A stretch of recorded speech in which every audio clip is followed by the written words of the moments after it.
8 de la mañana con 44 minutos. Gracias por estar ahí. Habíamos adelantado, hablaremos sobre la gratificación de julio en épocas de pandemia. Es un año atípico, así es que era importante consultar a los entendidos en el tema. Germán Lora, abogado laboralista, está con nosotros. Germán, ¿cómo le va? Muy buenos días. ¿Cómo están? Buenos días. Partamos por el ejemplo de la empresa que ha vuelto a labores, pero que estuvo cerrada, digamos, 2 meses, de las primeras que se reactivaron. ¿Están en la obligación de pagar el íntegro de la gratificación ahora en julio a sus trabajadores?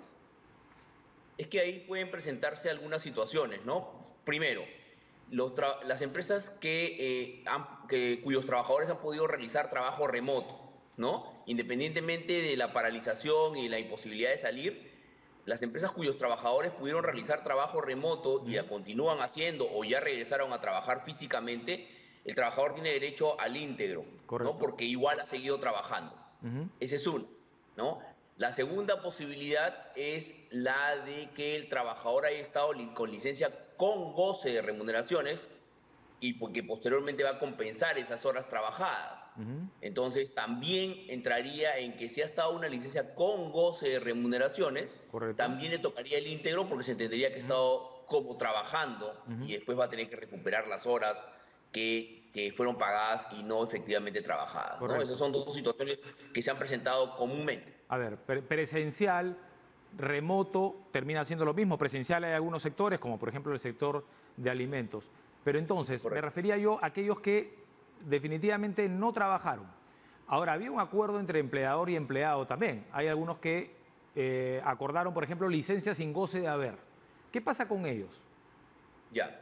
Una tercera situación importante es aquellos trabajadores que o acordaron una licencia sin goce de haber o entraron en un proceso de suspensión perfecta de labores, que es lo mismo, es decir, el trabajador no va a Correcto. laborar y la empresa no le paga. Y por O favor, porque haya... consideremos también vacaciones forzosas.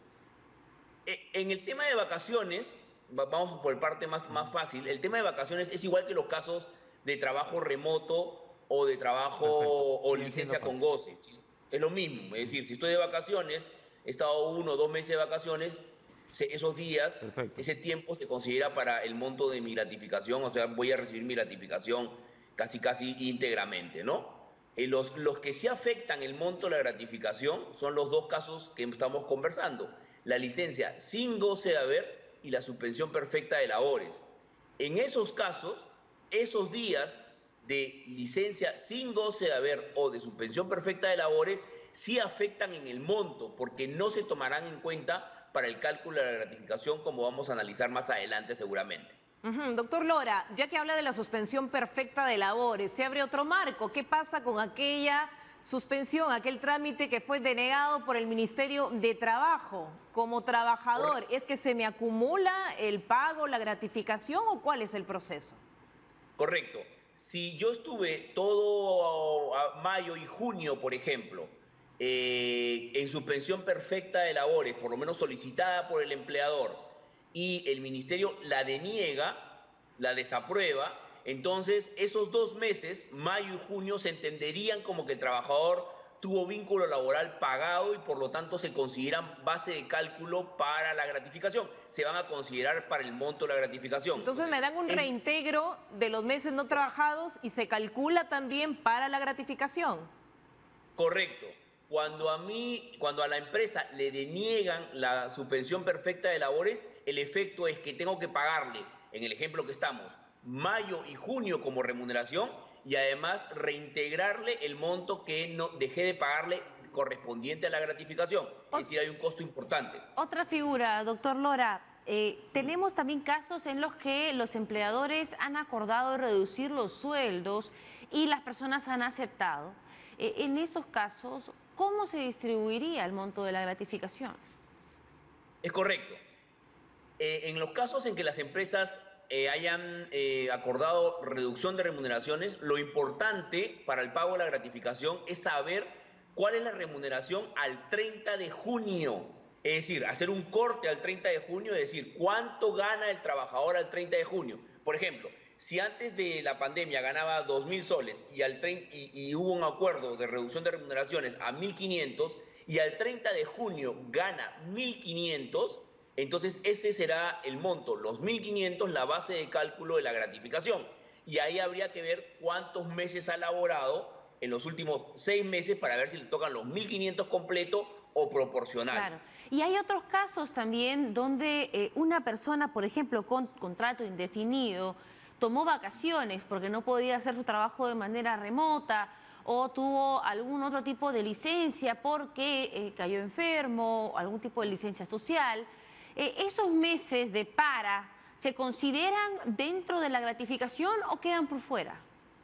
Se consideran dentro de la gratificación, es decir, si yo he estado de vacaciones todo el mes de junio, por ejemplo, entonces todo el mes de junio es considerado para efectos vacacionales. Si yo he estado enfermo, perdón, para efectos del pago de la gratificación.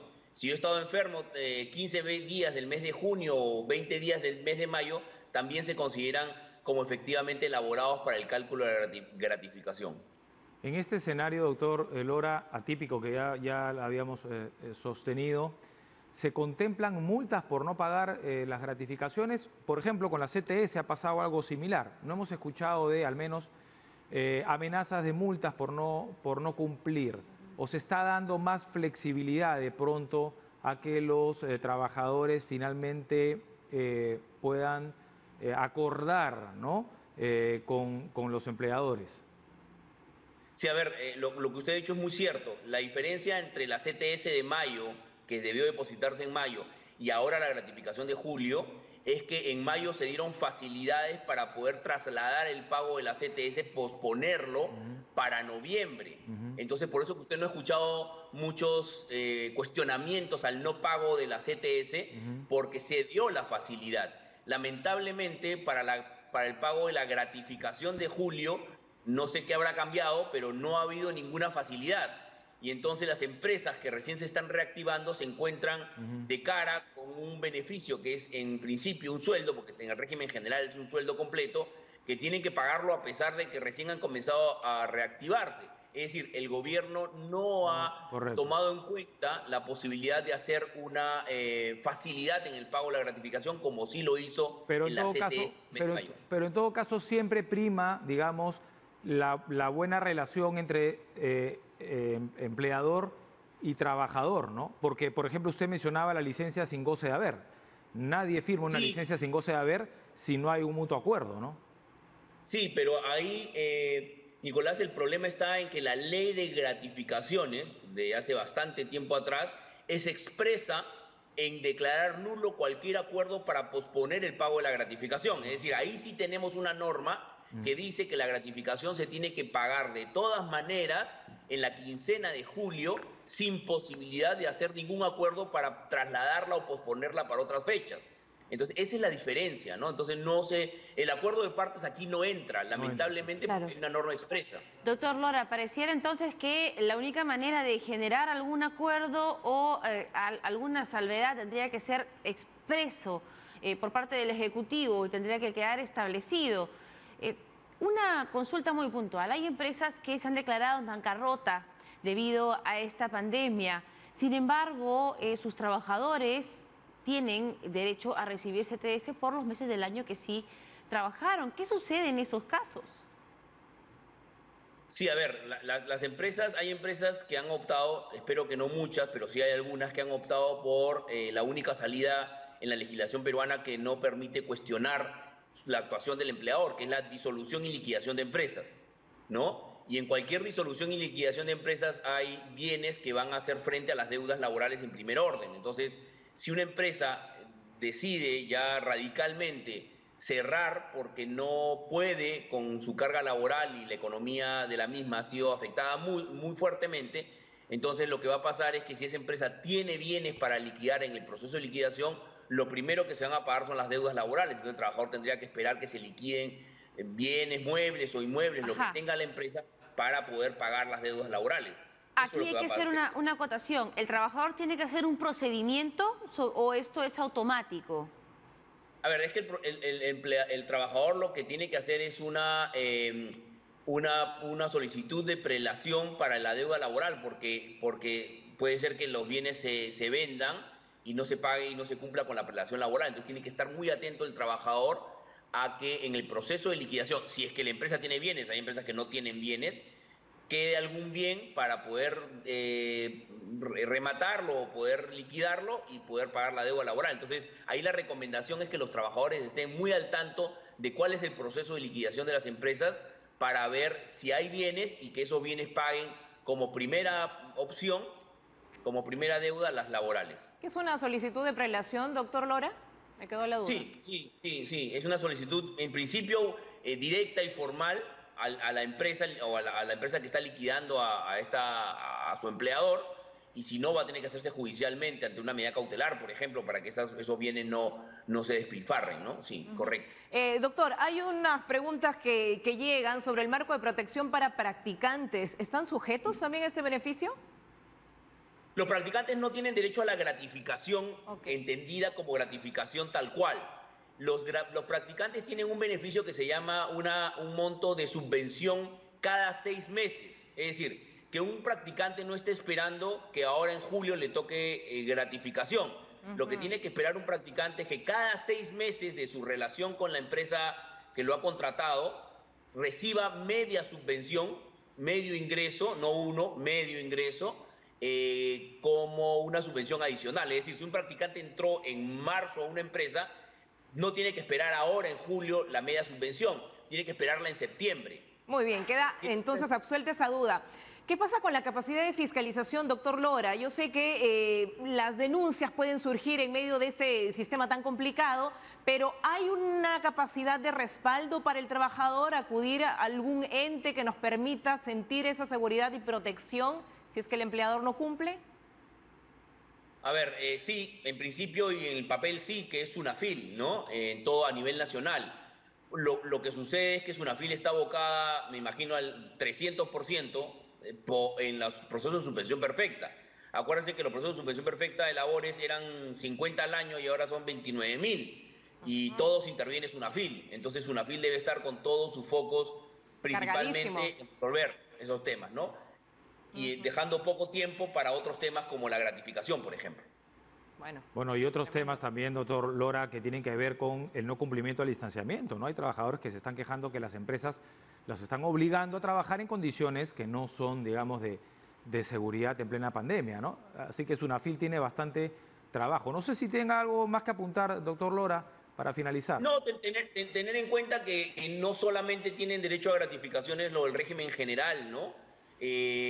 No sé cómo va a ser con los trabajadores del Estado y CAS, si es que va a salir alguna norma que establezca el aguinaldo, ¿no? Porque no se ha hablado del aguinaldo y como estamos en una situación económica complicada, no sé si va a haber aguinaldo. Ojo con los trabajadores del hogar también. Los trabajadores del hogar tienen derecho a media subvención económica. Es decir, no nos aboquemos a hablar de la gratificación en el sentido en general como si solamente lo del régimen general tuvieran. Los trabajadores del hogar tienen, los trabajadores del Estado tienen.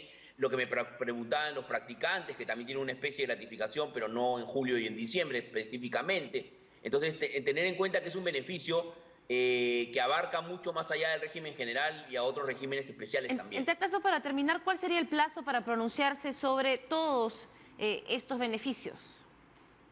A ver, yo creo que el plazo del gobierno ya corrió, ¿no? Ya creo que es importante que diga algo al respecto si se va a hacer o no, porque de nada va a servir que se haga una norma el 12 de julio, donde ya las empresas han pagado gratificación, muchas de ellas, para cumplir con la ley. Entonces, creo que el momento ya el cronómetro para estos temas ya corrió hace rato y creo que hay que ponerse las pilas de una manera mucho más rápida porque no estamos diciendo que se elimine el beneficio, lo que estamos planteando es que se haga algo, alguna facilidad para poder postergar el pago de la gratificación en caso la empresa lo necesite, ¿no? Muchas gracias. Gracias por haber participado en Café con Noticias. Gracias a ustedes, buenos días. Muy buenos días y gracias a ustedes por habernos acompañado. Nos reencontramos mañana a las 8 en punto.